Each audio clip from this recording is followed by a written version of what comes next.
अस्सलाम वालेकुम, मैं हूं आपका मेज़बान गुलाम हुसैन चौधरी एडवोकेट। आज का हमारा जो मौजू है वो है इंतकाल बेहतर है या रजिस्ट्री बेहतर है। काफ़ी ये कॉमन क्वेश्चन है, बहुत सारे लोग इस बारे में पूछते हैं कि हमने फ़लाँ प्रॉपर्टी ख़रीदी है तो उसका हम रजिस्ट्री करवाएं या इंतकाल करवाएं। तो इसके बारे में हम ये दोनों चीज़ों को थोड़ा थोड़ा आपको बता देते हैं कि आपने क्या करना है। अगर आप कोई प्रॉपर्टी ख़रीदते हैं, कोई मकान वगैरह ख़रीदते हैं, कोई प्लॉट वगैरह ख़रीदते हैं, तो उसके लिए ये अलग अलग प्रोसीजर है। आप सब रजिस्ट्रार के पास जाते हैं, पहले फ़र्द बै निकलती है पटवारी से। जब आप फ़र्द बै ले लेते हैं तो उसके बाद आप उसकी रजिस्ट्री वगैरह लिखते हैं, स्टाम्प निकलवाते हैं, जो गवर्नमेंट का डीसी रेट है उसके हिसाब से आप स्टाम्प निकलवाते हैं। और फिर उसके बाद कॉरपोरेशन, जो तहसील म्यूनसिपल कॉरपोरेशन होती है, TMA जिसको कहते हैं, उसकी 1% फ़ीस जमा होती है। उसके बाद जो स्टाम्प आप लेके आए हैं उनके ऊपर आपने जो रजिस्ट्री है, बैनामा, वो लिखवाना है। वो लिखवाने के बाद आप उसको करवाएंगे। जो विद होल्डिंग है वो आजकल 2024 का जो बजट है उसमें विद होल्डिंग जो है वो फाइलर के लिए 3% है। और एक न्यू टर्म उन्होंने ईजाद की है लेट फाइलर की। लेट फाइलर के लिए 6% है और जो बिल्कुल नॉन फाइलर है उसके लिए 10.5% है। इसी तरह गेम टैक्स है फाइलर के लिए 3%, जो 236K है वो फाइलर के लिए 3% है और जो लेट फाइलर है उसके लिए 6% है।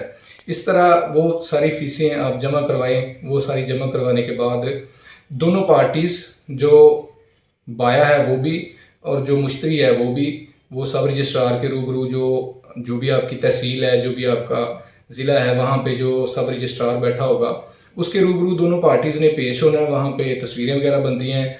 आजकल ये 2024 में ऑनलाइन रजिस्ट्री स्टार्ट हो गई है, तो वहाँ पे जब तस्वीरें बनेगी उसके बाद बयान हो जाएगा। तो सब रजिस्ट्रार जो है वो 1-2 क्वेश्चन करेगा कि आपने पैसे ले लिए हैं, आपने कब्जा ले लिया, ये वो, इस तरह के 2-4 क्वेश्चन करने के बाद रजिस्ट्री के जो बयान हो जाएंगे बाया के और मुश्तरी के, और उसके बाद जो गवाहान होंगे रजिस्ट्री के उनके बयान हो जाएंगे, जो शनाख्त कुनिंदा होगा उसके बयान हो जाएंगे। तो ये रजिस्ट्री जो है वो आपकी इस तरह सारी फीस वगैरह जमा करवाने के बाद, बयान होने के बाद आपकी रजिस्ट्री जो है वो पास हो जाएगी। जब ये रजिस्ट्री, आप ये याद रखें कि जब आप रजिस्ट्री करवाते हैं किसी मकान की, प्लॉट की, तो उसके 3 सेट बनते हैं। उसको एक सेट जो है वो तो जो मुश्तरी होता है उसको वापस मिल जाता है। एक को कहते हैं परत सरकार। एक सेट जो है वो परत सरकार जो होती है वो जो सब रजिस्ट्रार का ऑफिस है वहाँ पे एज ए रिकॉर्ड वो एक सेट अपने पास रखते हैं। और एक सेट को कहते हैं जी परत पटवार। जो तीसरा सेट होता है वो परत पटवार होता है। एक परत जो है वो पटवारी के पास चला जाता है, तो पटवारी जो है वो उस परत के हिसाब से इंतकाल, अपने जो रेवेन्यू रिकॉर्ड है, जो रेवेन्यू रजिस्टर्ड है, म्यूटेशन वाला, इंतकाल वाला, वहाँ पे वो ऑटोमेटिकली इंतकाल करने का पाबंद है और वो कर देता है इंतकाल, जो आजकल प्रोसीजर चल रहा है। अगर आपने कोई ज़री रकबा ख़रीदा है, आजकल तो मोस्टली लोग रजिस्ट्री की तरफ जाते हैं कि हमने रजिस्ट्री करवानी है। अगर तो आपने कोई ज़री रकबा ख़रीदा है तो उसका आप इंतकाल करवा सकते हैं डायरेक्ट पटवारी के पास। पटवारी के पास आप जाते हैं, वहाँ पे जाके इंतकाल करवा देते हैं। वहाँ पे जो अगर आपने ज़री रकबा ख़रीदा है या किसी गांव में रकबा ख़रीदा है तो उसका जो स्टाम्प ड्यूटी है वो 3% लगेगी। बाकी जो फ़ीस वगैरह है, जो FBR की फ़ीस है, वो सेम लगेगी जिस तरह आप रजिस्ट्री करवाते हैं। जितनी फ़ीस वहाँ पे लगेगी उतनी फ़ीस ही म्यूटेशन की लगेगी, इंतकाल की लगेगी। तो आप वहाँ पे अगर आपने ज़री रकबा ख़रीदा है तो आप इंतकाल करवा सकते हैं, या आपने किसी गांव से रकबा ख़रीदा है, वहाँ पे प्लॉट ख़रीदा है, तो उसका भी आप इंतकाल डायरेक्ट करवा सकते हैं। अदरवाइज़ अगर आपने किसी तहसील में जगह ख़रीदी है, किसी सिटी में जगह ख़रीदी है, तो उसकी तो रजिस्ट्री मस्ट है, वो आपने रजिस्ट्री करवानी ही करवानी है। रजिस्ट्री करवाएंगे और उसके बाद इंतकाल होगा। और जो फ़ीस वगैरह है वो सेम है। ये अपने जहन में बिठा लें कि जो रजिस्ट्री और इंतकाल की फ़ीस है वो सेम है, उनमें कोई फ़र्क नहीं है।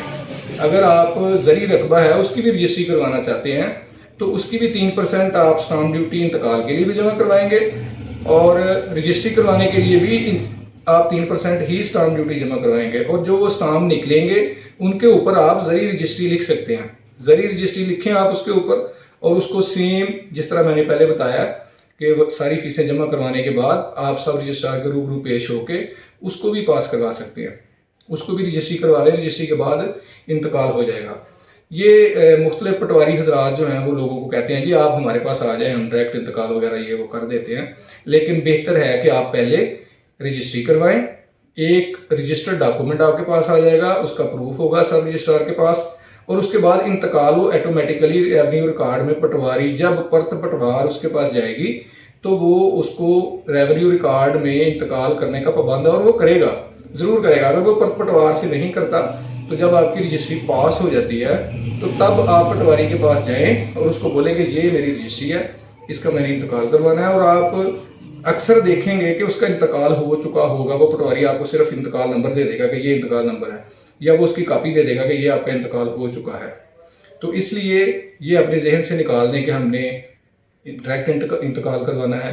तो बेहतर है कि आप पहले रजिस्ट्री करवाएं, सब रजिस्ट्रार के रूबरू पेश हों, रजिस्ट्री करवाएं। रजिस्ट्री करवाने के बाद ऑटोमेटिकली इंतकाल हो जाएगा। अगर आप इंतकाल भी करवा देते हैं तो वो भी किसी हद तक बेहतर है, लेकिन जो आजकल ऑनलाइन सिस्टम है उसमें सबसे बेहतरीन है कि आप पहले रजिस्ट्री करवाएं, उसके बाद इंतकाल ऑटोमेटिकली हो जाएगा। अगर नहीं भी हुआ तो आप खुद जाकर पटवारी के पास इंतकाल करवा सकते हैं।